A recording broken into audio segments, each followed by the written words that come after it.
Welcome to the Health Flow Podcast. I'm your host, Jean Armand. Join me weekly as I share health information that will educate and inspire you. Please consider supporting this podcast by listening, subscribing, and rating. You can also support future episodes by making small monthly donations. Once again, welcome to the Health Flow Podcast.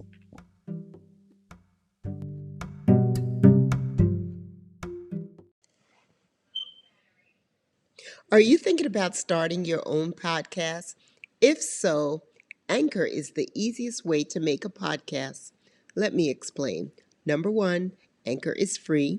Anchor has all the creation tools that allow you to record your podcast and edit it right from your phone or computer. Anchor will distribute your podcast for you so it can be heard on Spotify, Apple Podcasts, Google Podcasts, and many more. You can make money from your podcast with no minimum listenership.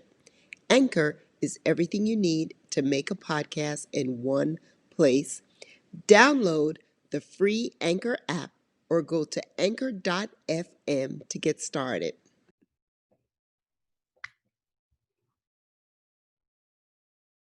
Hello, welcome to the Health Flow Podcast. This is episode number 35, and I'm your host, Jean Armand. I hope you all are doing amazing and that you're staying safe and healthy, and that you're not only staying healthy physically, but you're also mentally.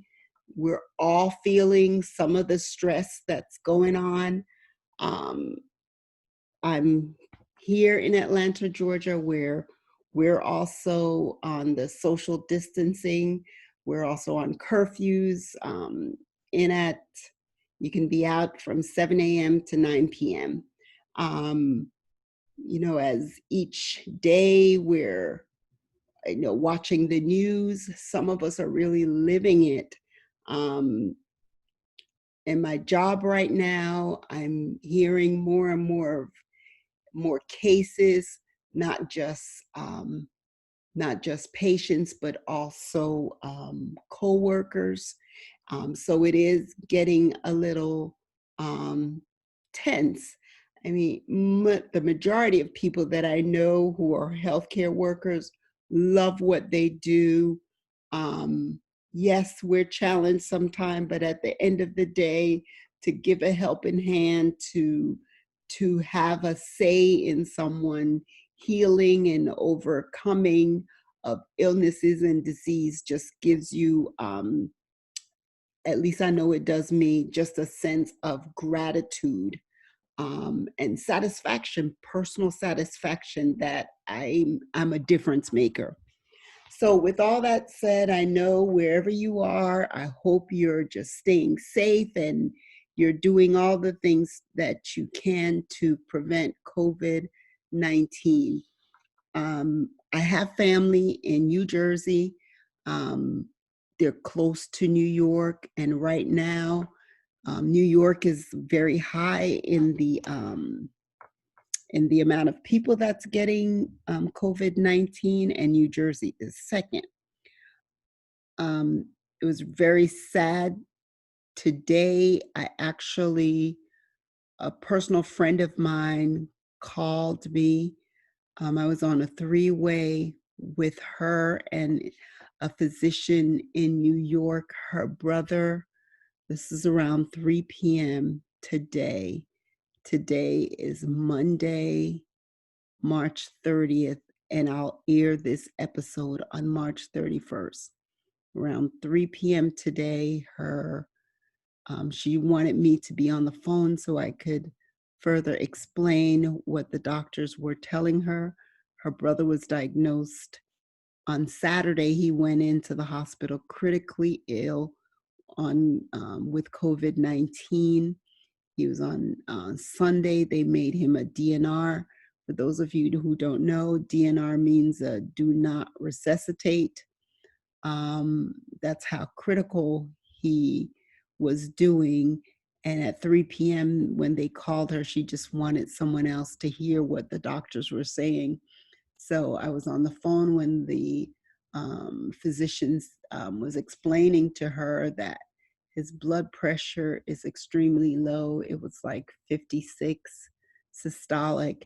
He was on 100% oxygen via the ventilator, and he was on pressors, and the potent one of norepinephrine, which they said, you know, he wasn't responding to, and at that time his temperature was 104.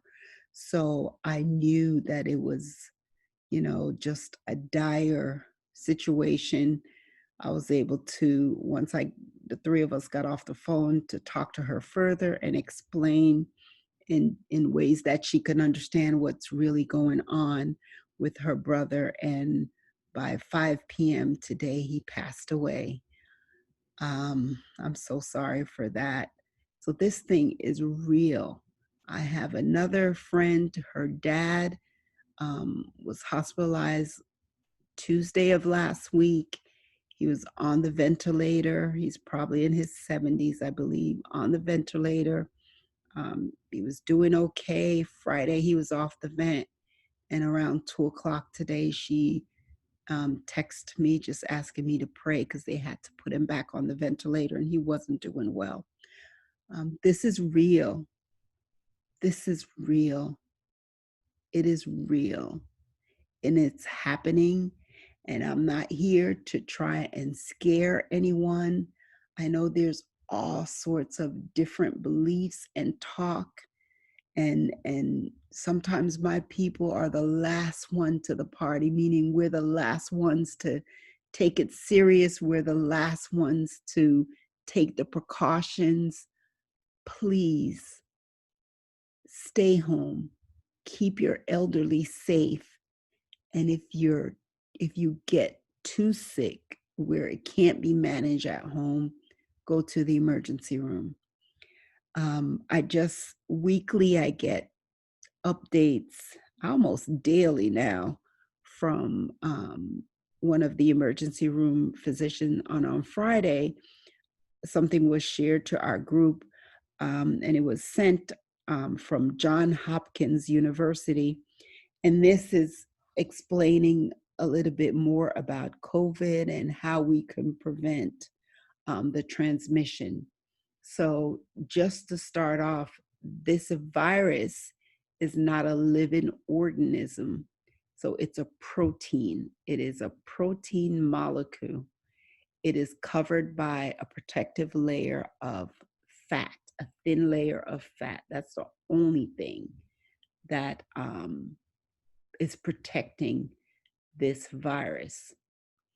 And it can be absorbed into the cells of our eyes, our nose, and our mouth. That's how it's transmitted. This virus, it can be mutated. That means it can change. It changes and multiply into different cells. Since the virus is not a living thing, but it's not a living organism, but a protein molecule, it cannot be killed, but it decays, it breaks down on its own. And what are some things that causes this breakdown? One, we know that heat or temperature, the humidity, and the type of material where it lies. The virus is very fragile. And just to repeat it, the only thing that's covering the virus and protecting it is a thin layer of fat. That is why any soap or detergent is the best remedy, because the foam, the soap cuts the fat, and then therefore, that's why we're asking you to rub your hands for 20 seconds. The friction and the foam cuts the fat and cause it, because you're dissolving the fat layer, the protein molecule bursts and breaks down on its own. Heat melts fat. This is why it's so good to use warm water that's above 25 degrees Celsius for washing your hands, your clothes, and anything. In addition, hot water makes more foam, and that makes it even more useful in killing this thing. Alcohol or any mixture with alcohol over 65%, magic percentage, 65% dissolves any fat, especially the outer layer of the virus. Any mix with 1 part bleach and 5 parts water will directly dissolve the protein, and that breaks it down from the inside.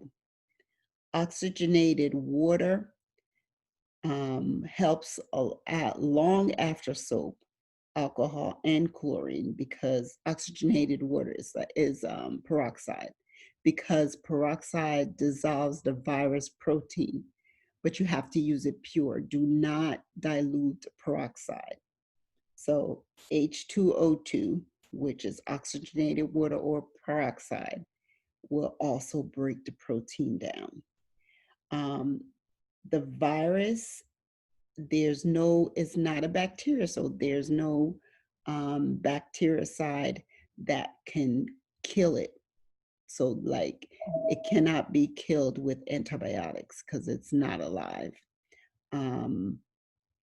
One thing they were saying, another suggestion that from this article that they say is never shake used or unused clothing, because then you're dispersing the virus. And if you're just think about it, if you're shaking your clothing, and this virus, which is not a living thing, can be absorbed in the eyes, your nose, and your mouth. So don't shake it. They're saying now that porous surface, so like I believe like fabric is porous, so clothing, that the virus can last about 3 hours.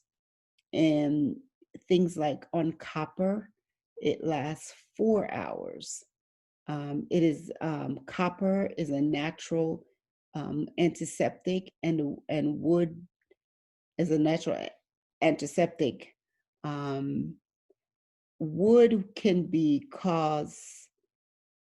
wood can actually, the virus can live on wood because of more moisture that that could settle actually inside the wood, and it can last even longer. On cardboard, they're saying the virus can last 24 hours, 42 hours on metal, and 72 hours on plastic. So on your clothing, porous surface, they're saying 3 hours the virus can last. Something as copper, 4 hours. It can last up to 24 hours on cardboard, 42 hours on metal, and 72 hours on plastic. Yes. And once again, don't shake your clothing, because of course the virus molecule could float in the air for up to 3 hours, where it can lodge in your nose. The virus molecule remains very stable in in external cold temperatures, like either outdoors or in artificial air, like in an air conditioner in your house or your car. The virus need moisture to stay stable, and they also needs darkness. So it's a good idea if you can use a dehumidifier. Make sure your environment is bright, get sun inside your home. The virus likes dry, warm places, okay? So I'm sorry, the virus likes cold, dark places. So you should dehumidify it. They need moisture to be stable. So that's why you should use a dehumidifier and dry and warm environment and bright with the sun. That will help break the virus down faster. Ultraviolet light on any object that it may be on, it can break down the virus protein. So sunlight. Now, where the just some continue on. This is all from um, John Hopkins. The virus cannot go through healthy skin. Okay, it's not going to go through healthy skin. Vinegar is not useful because it does not break down the protective outer layer of fat. And your regular alcohol, like vodka, the strongest type of vodka is only 40% alcohol. You need alcohol that's 65% and greater. Check Listerine. I think that actually might be 65% alcohol. All right, so the more closed in or confined the spaces, the more the concentration of virus there can be. So I'm thinking about dusty, dark places. It's a good time to declutter, get sun in, get rid of moisture, get rid of your cardboard. All right, get more ventilation. I know that we've said this over and over again, but wash your hands before and after touching your mucosa, which is like your mouth, your nose, your eyes, before and after touching food, doorknobs, locks, light switches, the remote control, cell phone, watches, computers, desk, your TV, and all that. And of course, when using the bathroom.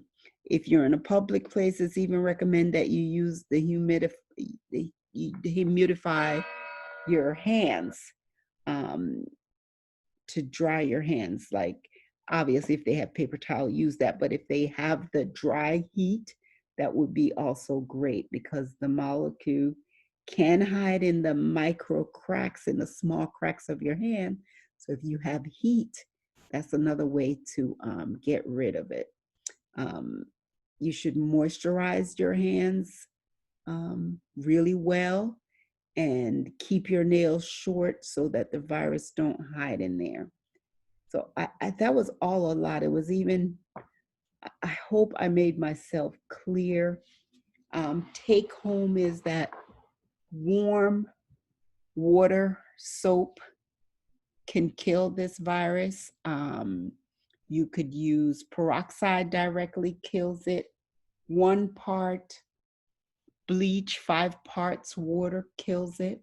Heat kills it. The virus is stable in cold air, so air conditioning, whether external cold air, meaning air on the outside, air conditioning your home, air conditioning your car. It likes that, and it makes sense that even some of the colder areas are fighting it. Or have a higher percentage right now. Please be safe. Please take this seriously. Please follow the social distancing.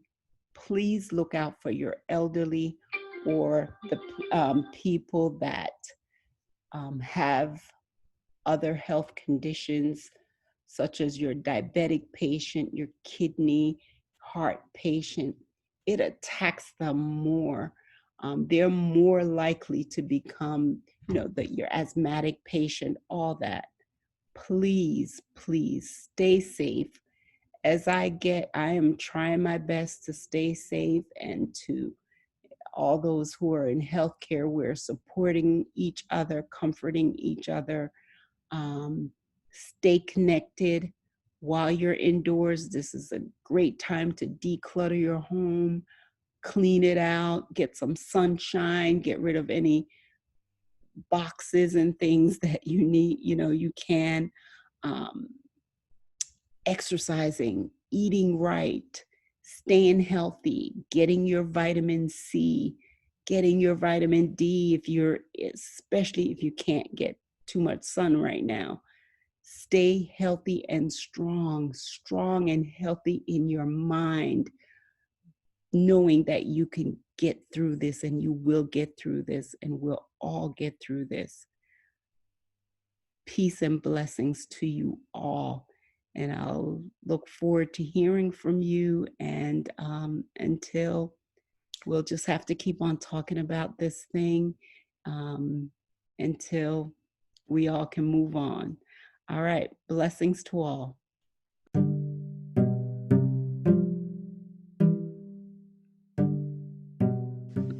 Thank you for listening to the Health Flow podcast. Your support is much appreciated.